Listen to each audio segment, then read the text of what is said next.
नमस्कार बनारस। आपको सूर्यास्त की फ़ोटो लेना पसंद है?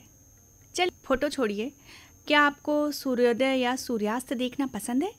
आई एम श्योर अपनी अब तक की ज़िंदगी में ऐसे बहुत लम्हे आए होंगे जहां आपको भले ही अपनी खिड़की से ही सही, लेकिन सूर्योदय या सूर्यास्त देखने का मौका ज़रूर मिला होगा।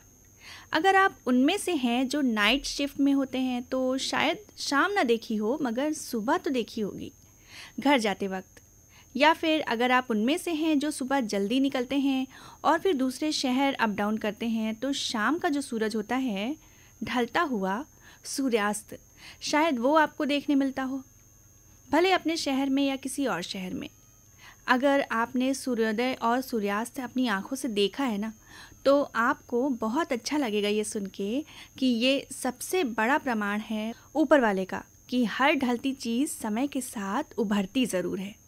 अपने आसपास पेड़ देखिए, झड़ते हैं ना पत्ते, लेकिन फिर लौटते हैं मौसम के साथ। जिन नदियों को आप सूखा देखते हैं, बारिश पड़ने पर वो नदियाँ भर जाती हैं ना, उनमें पानी फिर से इकट्ठा हो जाता है। तो ऊपर वाला तो रोज़ हमें उम्मीद देता है, ये तो हम हैं जो समझ नहीं पाते और मुसीबतों से परेशान होने लगते हैं। अब बताइए, आप और मैं कल की तैयारी ज़रूर करते हैं। आने वाले कल की तैयारी कौन करता है? जिसे पता है ना कि आने वाला कल है, मौजूद है। जब माँ अचार डालती है ना, तो वो इसलिए कि उसे पता है कि ये पूरा परिवार खाने वाला है और ये अचार वो डालती हैं साल भर के लिए। मुझे लगता है इससे ज़्यादा उम्मीद से भरा कोई कार्य नहीं है, क्योंकि जब वो अचार बन रहा होता है ना, उस वक्त उसे हम कंज्यूम नहीं करते, उसे पूरा साल खाते हैं। ये उम्मीद नहीं है तो क्या है? अगले पल का भरोसा नहीं है, हमारे बस में है ही नहीं, लेकिन हम उम्मीद से भरे हैं, ये हम भूल जाते हैं। अपने आसपास अगर हम देखें तो कुदरत ने हमारे लिए इतने ऐसे साइन, ऐसे निशान छोड़ रखे हैं कि जो उम्मीद से भरपूर हैं, बस हम देखना भूल जाते हैं और उनसे ये सीख, ये समझ ग्रहण ही नहीं कर पाते कि देखो ना, रोज़ ढलता है सूरज फिर उभरने के लिए। नदियाँ खाली होती हैं लेकिन फिर भरती हैं, पत्ते झड़ते हैं भी, फिर नए पत्ते शाखों पर आते भी हैं। यही तो है हम सब, ढलते भी हैं फिर उभरते भी हैं। गुड मॉर्निंग बनारस सुन रहे हैं आप शिखा के साथ। मिलती हूँ आपसे इस सॉन्ग के बाद। Welcome back Banaras. तारीख है आज 5 दिसंबर, दिन है गुरुवार, टाइम हो चला है 7:07। हम अपने देश के राष्ट्रीय प्रतीक के बारे में अगर जानते हैं तो ये तो जानते हैं कि ये सम्राट अशोक के सिंह स्तंभ पर आधारित है और इस प्रतीक के नीचे देवनागरी लिपि में आदर्श वाक्य सत्यमेव जयते अंकित है। तो इसका मतलब राष्ट्रीय प्रतीक की खोज अपने बनारस के सारनाथ में हुई थी। जी हाँ, गंगा और वरुणा नदी के संगम के पास बसा है सारनाथ। पर इसका नाम शुरुआत से सारनाथ नहीं था, बल्कि इसका असली नाम था सारंगनाथ, यानी हिरणों के देवता। बौद्ध कथाओं के अनुसार एक बार राजा हिरण का शिकार कर रहे थे। बोधिसत्व ने जब ये देखा तो उन्होंने स्वयं को हिरण में बदल लिया और राजा से कहा, मेरा शिकार कर लीजिए, लेकिन इस हिरण को छोड़ दीजिए। राजा उनके इस करुणा और बलिदान से इतना प्रभावित हुए कि उन्होंने उस स्थान को हिरण विहार में बदल दिया। ये स्थान आगे चलकर सारंगनाथ या हिरणों के देवता के नाम से प्रसिद्ध हुआ।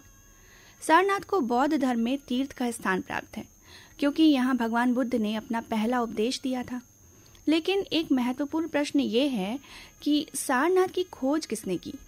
कहा जाता है कि सारनाथ की खोज किसी अंग्रेज द्वारा की गई थी, मगर वास्तव में सारनाथ की खोज बनारस के वीर और भारत के प्रथम स्वतंत्रता सेनानी बाबू जगत सिंह द्वारा की गई थी।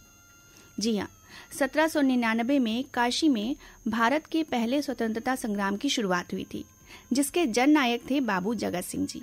इन्हीं के नाम पर जगतगंज मोहल्ले का नाम पड़ा। इन्हीं जननायक वीर बाबू जगत सिंह को अंग्रेजों ने जगतगंज कोठी से गिरफ्तार किया था, जो आज भी जगतगंज में सीना ताने जगतगंज राज परिवार की गौरवशाली कथा का बखान कर रही है।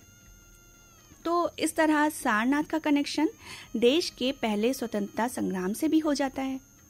अपना बनारस ऐसी ही कितनी खूबसूरत कहानियों और इतिहास को समेटे हुए है। आगे भी आपको कुछ और नई कहानियों से रूबरू कराते रहेंगे।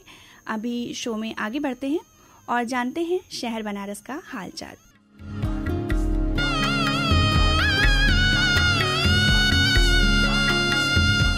वाराणसी में रोपवे प्रोजेक्ट को लेकर बड़ी खबर सामने आई है। रोपवे स्टेशन के मसले पर काम की गति को बढ़ाया जा रहा है। साथ ही प्लानिंग में अब एक बड़ा बदलाव हो गया है। गोदोलिया चौराहे पर बनने वाला रोपवे ट्रांसफर किया जाएगा, इसका निर्णय ले लिया गया है। अब गोदोलिया चौराहे से 40 मीटर पहले गिरजाघर की ओर रोपवे का निर्माण कार्य होगा। इस बदलाव पर सीएम योगी की मुहर लग चुकी है। कैंट गोदोलिया चौराहे के बीच रोपवे का कार्य प्रगति पर है। आईआईटी बीएचयू में कैंपस प्लेसमेंट ड्राइव में छात्र छात्राओं पर बेहतरीन ऑफरों की बरसात होने लगी है। ड्राइव के पहले दिन एक छात्र को सबसे ज्यादा 1,65,00,000 रुपए सालाना का पैकेज मिला है। वहीं 2 अन्य छात्रों को 1 करोड़ रुपए से ज्यादा का ऑफर मिला। इसके अलावा कंपनियों ने 400 से ज्यादा छात्रों को औसतन 35 लाख रुपए तक का पैकेज दिया है। 87 कंपनियों ने पेड इंटर्नशिप के तहत 399 छात्रों का चयन किया है। वाराणसी में महापौर ने स्मार्ट काशी ऐप लॉन्च किया, जिससे नागरिकों को 29 प्रकार की सेवाएं मिलेंगी। इस ऐप के जरिए लोग बिना नगर निगम कार्यालय आए विभिन्न प्रकार की सुविधाओं का लाभ उठा सकेंगे। ऐप के माध्यम से नगर निगम की 29 प्रकार की सुविधाओं में नगर के सभी अस्पताल, nursing home, clinic, dental clinic, hotel, lodge, धर्मशाला, नावों का कर सहित कई प्रकार की सुविधाओं से संबंधित जानकारी होगी। ऐप पर कई अन्य सुविधाएं भी मिलेंगी। शहर की सफाई व्यवस्था, मार्ग प्रकाश, सड़क निर्माण आदि की फोटो ऐप पर अपलोड कर सकते हैं। जन्म मृत्यु प्रमाण पत्र के लिए 21 दिन के भीतर ऐप के माध्यम से आवेदन किया जा सकेगा। नीति आयोग के सदस्य डॉक्टर वीके सारस्वत ने कहा कि स्कूलों में युवा वैज्ञानिकों को निखारने के लिए अटल इनोवेशन मिशन का दूसरा चरण लागू कर दिया गया है। इसके तहत 2000 करोड़ का बजट दिया गया है। पहले चरण में 30,000 से ज्यादा स्कूलों में अटल टिंकरिंग लैब स्थापित हो चुकी है। मौसम में अब धीरे धीरे ठंडक घुल रही है। पश्चिमी विक्षोभ के कारण अगले कुछ दिनों तेज हवा चलने के आसार हैं। मौसम विभाग के अनुसार 20 से 30 किलोमीटर प्रति घंटे की रफ्तार से हवा चलेगी। इस दौरान तापमान में भी गिरावट हो सकती है। मौसम विभाग ने अगले 2 दिनों तक दिन में तेज रफ्तार से हवा चलने का संकेत दिया है। इस दौरान दिन का तापमान 24 और रात का 11 डिग्री तक पहुंच सकता है।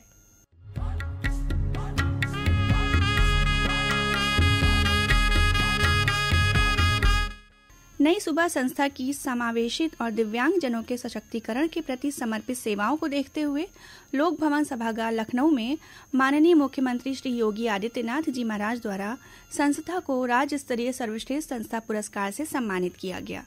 पुरस्कार को संस्था के संस्थापक डॉक्टर अजय तिवारी जी ने ग्रहण किया। इस मौके पर 95 बटालियन सीआरपीएफ के कमांडेंट राजेश्वर बारापुरकर जी ने बधाई दी। ये था शहर बनारस का हालचाल। आइए चलते हैं नेक्स्ट सेगमेंट में और जानते हैं इतिहास में 5 दिसंबर की तारीख क्यों है खास।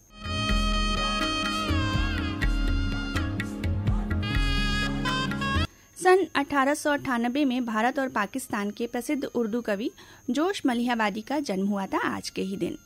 1941 में प्रसिद्ध भारतीय महिला चित्रकार अमृता शेरगिल का लाहौर में निधन हुआ था। उनकी कई कलाकृतियों को विश्व भर में सराहा गया।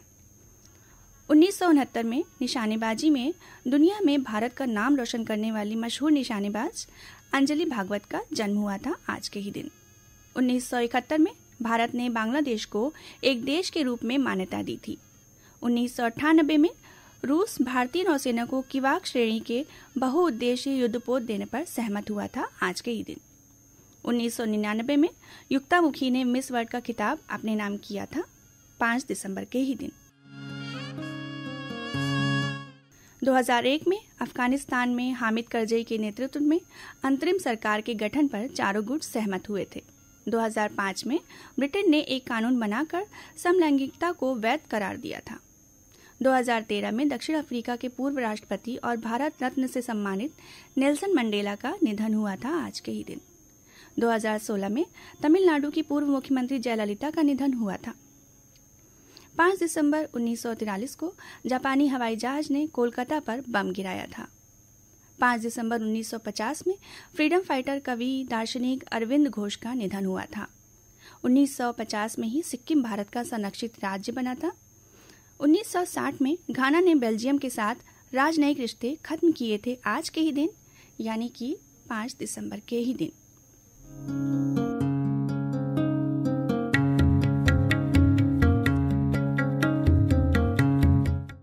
तो ये था इतिहास में 5 दिसंबर के दिन का महत्व।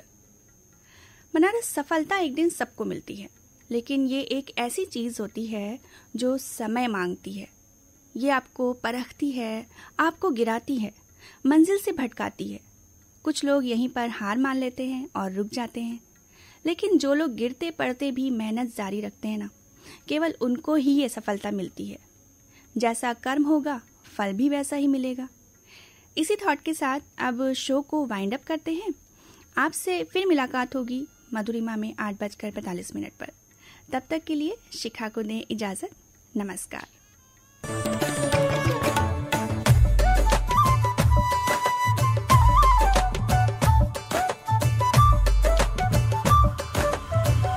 Good morning Banaras.